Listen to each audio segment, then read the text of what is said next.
নমস্কার, আমি সুদীপ্ত। নতুন আরেকটি ভিডিওতে সবাইকে স্বাগত জানাই। দেখতেই পাচ্ছ গরমের মধ্যে পুরো রেডি হয়ে গেছি, আর আজকে যাচ্ছি আমাদের গাড়িটা সার্ভিসিং করাতে। রয়্যাল এনফিল্ড মিটিওর 350 এই বাইকটা প্রায় 5000 কিলোমিটার অলরেডি চলেছে। এর নিয়মই হলো সেকেন্ড সার্ভিসিং হতে হবে 5000 কিলোমিটার অথবা 6 মাস। 6 মাস এখনও হয়নি, গাড়ির এই মাত্র 4 মাস হয়েছে, 5000 কিলোমিটার আমরা চালিয়ে ফেলেছি। সেকেন্ড সার্ভিসিং আমরা এখন করাতে যাচ্ছি, আর যাচ্ছি কৃষ্ণনগর রয়্যাল এনফিল্ডের সার্ভিস সেন্টারে। চলো বেরোনো যাক। আমি একা যাচ্ছি না, আমার সাথে রিমিও যাচ্ছে। দুজন মিলে আমরা বেরোই। তবে বাইরে প্রচুর গরম, এখন বাজে 11টা সাড়ে 11টা, আর কি টেম্পারেচার বাইরে, তাই কিছু প্রোটেকশান নিয়েছি। দেখা যাক। তবে যে গরম আছে, যে গরম থেকে তো একটু প্রোটেকশান নেওয়া যাবে না, রোদ থেকে প্রোটেকশান নেওয়া যেতে পারে। চলো বেরোনো যাক। আর কেমন গরম রিমি? খুব গরম বাবা, মানে এপ্রিলের শুরুতেই এত গরম, এখনো তো পড়েই আছে। রিমিকে সাথে করে নিয়ে যাচ্ছি কারণ অনেক সময় লেগে যায় সার্ভিসিং করতে। আগের বার ফার্স্ট সার্ভিসিং গেছিলাম, প্রায় 4 ঘন্টা সময় লেগেছিলো। ওই একা একা বোর হবো, সেই জন্য বউকে সাথে করে নিয়ে যাচ্ছি। চলো দাঁড়া, আমার হেলমেটটা নিয়ে আসি।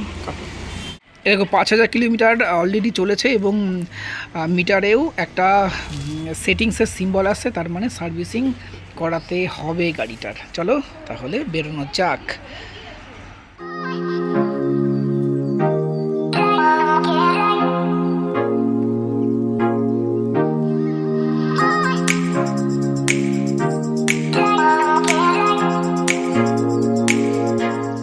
সার্ভিস সেন্টারে পৌঁছে দেখি অনেকগুলো গাড়ি ওয়েটিংয়ে রয়েছে, আর আমাদের গাড়িটাও অনেকটা পরে নাম এন্ট্রি হয়েছিল। তো আমাদের অনেকক্ষণই ওয়েট করতে হতো, আর ভেতরে তো ভিডিও ফটো কোনো কিছুই অ্যালাউ ছিল না। তো বাদবাকি কি হলো না হলো পুরোপুরি শেয়ার করতে পারলাম না। তবে এখন এই এতটা সময় কিভাবে কাটাবো, এটাই এখন একটা বড় চ্যালেঞ্জিং বিষয় হয়ে দাঁড়িয়েছে আমাদের কাছে। এত ভিড় দেখে আমরা বেরোবো বলে ভাবলাম, তো যাচ্ছি সামনের সিনেমাতে। দেখি ওখানে কোনো মুভি দেখতে টাইম পাস করতে পারি কি না, তার আগে একটা ডাব খেয়ে নিই, শরীর ঠান্ডা করে তারপরে বেরোবো। কত করে ডাব আছে 70 টাকা,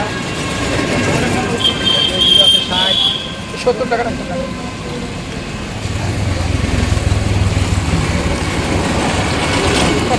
অনেক সময় লাগবে তাই না বলো? 4-5 ঘন্টা লাগবে। সন্ধ্যা হয়ে যাবে। ও বাবা, বাজে 12টা, এর প্রায় 5 ঘন্টা লাগবে। আমাদের 18 নম্বরে নাম রয়েছে।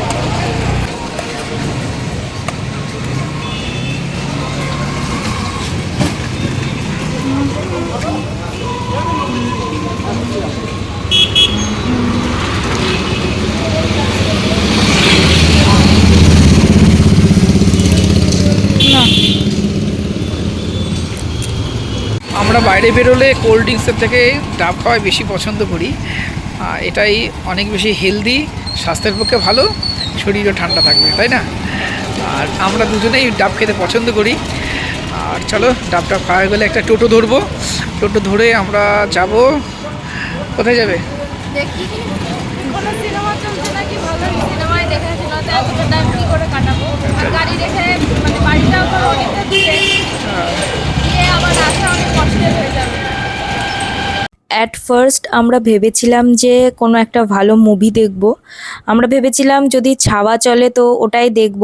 তা অনলাইনে সার্চ করে দেখলাম একটাও ভালো মুভি চলছে না, আর ছাওয়াটাও জাস্ট 2 দিন আগে হল থেকে চলে গেছে। তো নিরুপায় হয়ে আমরা জুডিওতে এসেছি। কৃষ্ণনগরে নতুন জুডিও ওপেন হয়েছে, একদিনও আসা হয়নি। তা ভাবলাম যাই, আজকে দেখি কেমন কালেকশন, কেমন কি।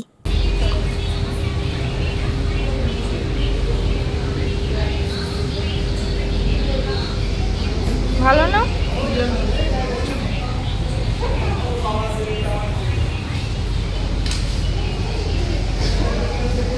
এটা ঠিকঠাক, এটা ঠিকঠাক।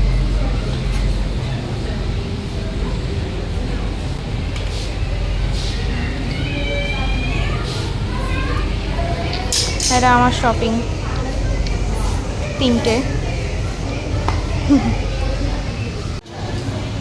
ও এসে কনফিউজড হয়ে গেছে কোনটা নেবে না। কয়েকদিন আগে এসে শপিং করে গেছে। আজকে জাস্ট ওকে বলেছিলাম টাইম পাস করার জন্য চলো কিন্তু জানি না কত কিছু আবার আজকে শপিং করবে ও। আজকে জাস্ট 5 মিনিটের জন্য উপরে গেছিলাম ছেলেদের জায়গা ড্রেসগুলো দেখার জন্য। ও জাস্ট টানতে টানতে নিচে নিয়ে আসলো। না ভালো না, না না ভালো না, না ট্রাই করাই যাবে না, ট্রাই করলে পছন্দ হয়ে যাবে আবার কিনতে হবে। এই দেখো আমাদের শপিং। আমি একটা বাড়িতে পড়ার জন্য চটি কিনলাম, রিমি একটা কিনেছে, আর কিছু কয়েকটা নেল পালিশ। পছন্দ তো অনেক ঘুরে ঘুরে লাস্ট এই একটা পছন্দ করেছে। চলো তাহলে বিল করি। আর কালেকশন যথেষ্ট ভালো, তাই না? আর জুডিওতে অবশ্যই আসতে পারো। এই কালেকশন, মেয়েদের কালেকশন তো সত্যিই ভীষণ ভালো, আর দাম অনেক কম, তাই না? Reasonable price. 1000 টাকার মধ্যে। আচ্ছা বেশ ভালো। চলো তাহলে বিল করি। জুডিওতে বিল করতে এসে যেমন অবস্থা হবে ভাবিনি।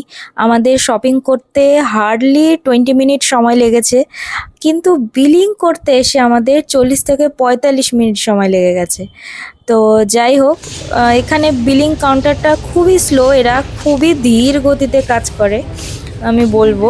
কারণ স্টাইল বাজার, বাজার কলকাতাতে ওরা প্রচণ্ড স্পিডে কাজ করে। ইনফ্যাক্ট পুজোর সময় অত ভিড় থাকে, তাও ওরা খুব দ্রুত কাজ করে, আর এখানে খুবই স্লো, খুবই।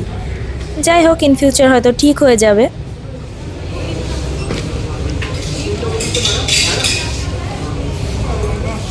হলো যতটা সময় লাগলো শপিং করতে, তার থেকে বেশি সময় লেগেছে বিল করতে।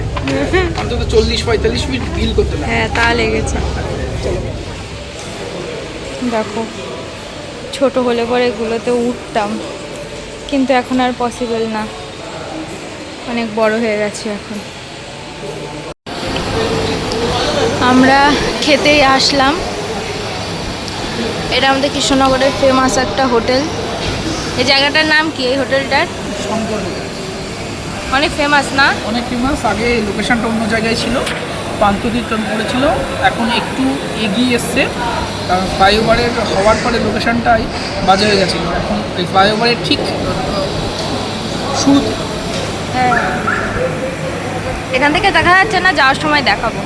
ফ্লাইওভারের ঠিক মুখেই রয়েছে। গরম কেমন আজকে? হ্যাঁ, খুব গরম। বাড়িতে থাকলে বোঝা যায় না, বাইরে বেরোলে টের পাওয়া যায় কিরকম গরম। ওটাই কষ্ট হচ্ছে। হ্যাঁ, ছায়াতে দাঁড়ালে কিন্তু গরম লাগছে। এখনো বায়ু মানে গরম হয়নি, লুটা পাওয়া লু পাওয়া শুরু হয়নি। ঠিক, চলো।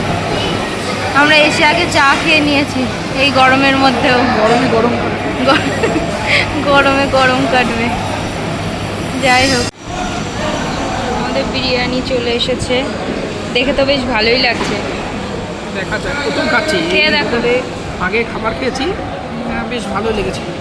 বিরিয়ানি এই প্রথম খাচ্ছি। রিভিউ দাও। ভালো? ভালো। হ্যাঁ, খুব একটা অয়েলি তো মনে হচ্ছে না। না না, লাইট একদম লাইট।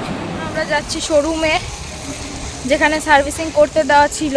আমরা শোরুমে গাড়ি দিয়েছিলাম 12টার সময়, 12:10-এ, আর এখন বাজে প্রায় 3:30। যেতে যেতে আরও আধ ঘন্টা হয়তো লেগে যাবে টোটোতে, 4টে বেজে যাবে। দেখা যাক কত দূর কমপ্লিট হয়, আদেও উঠেছে কি না, আরও ওয়েট করতে হয়। আর তার মাঝে এই যে শপিং করা হয়ে গেল। শুধু আমি একা? তুমিও তো করেছো। আমি করেছি, বাট মেন তো তোমার। মেন না, আমিও যা শপিং করেছি তুমিও তাই। এক্সট্রা এই যে একদম হাই রোডের একদম পাশে এই হ্যাঁ, এটা। এখান থেকে ফ্লাইওভার শুরু, কৃষ্ণনগর ফ্লাইওভারটা শুরু। আর এই যে হোটেল পেছনে।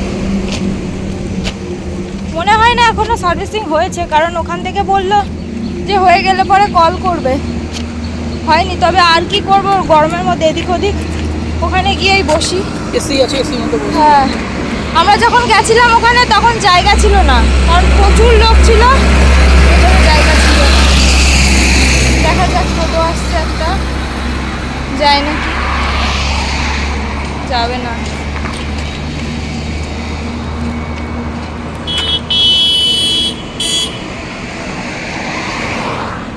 এই যে ফ্লাইওভার শুরু, এদিকটা চলে গেল কলকাতা। আর এদিকটা বহরমপুর।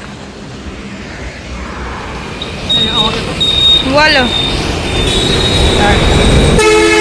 আমরা বাইক থেকে গেছিলাম 12টার সময়, এখন 4টে বাজে, 4 ঘন্টা। দেখা যাচ্ছে বাইরে যেখানে ছিল বাইক সেখানে নেই, ভিতরে নিয়ে গেছে। এবার দেখা যাক আদেও হয়েছে কিনা বা কাজ চলছে কিনা। চলো ভিতরে যাই, গিয়ে দেখি।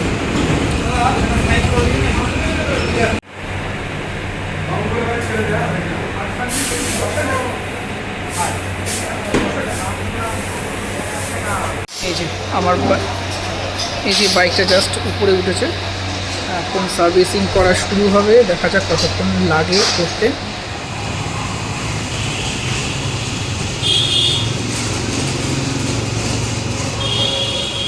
হলো কমপ্লিট। অবশেষে আমাদের হলো কমপ্লিট। আর এখন বাজে দেখি 5:57, 6টা বাজে। আমরা এসেছি 12টার সময় আর এখন যাচ্ছি 6টার সময়। এখন কাজ কমপ্লিট হয়নি। আমরা আরেকটু বাইকে কাজ করাবো, আরেকটু মডিফিকেশন করাবো। ভিডিওটার সাথে থাকো। আর যখন বাইক নিয়েই এসেছি তো বাইকের সম্পূর্ণ কাজগুলো আজকে বের মজা।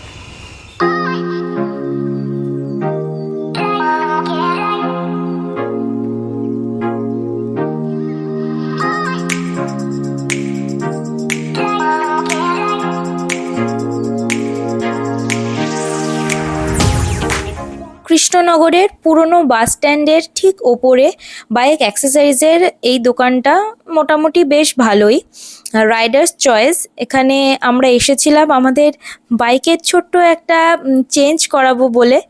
তো চলো দেখা যাক এখানে আমরা প্রপার জিনিসটা পাই নাকি, না পেলে অন্য অপশন রয়েছে। না, এখানে পছন্দ হলো না, কোয়ালিটি খুব একটা ভালো লাগলো না।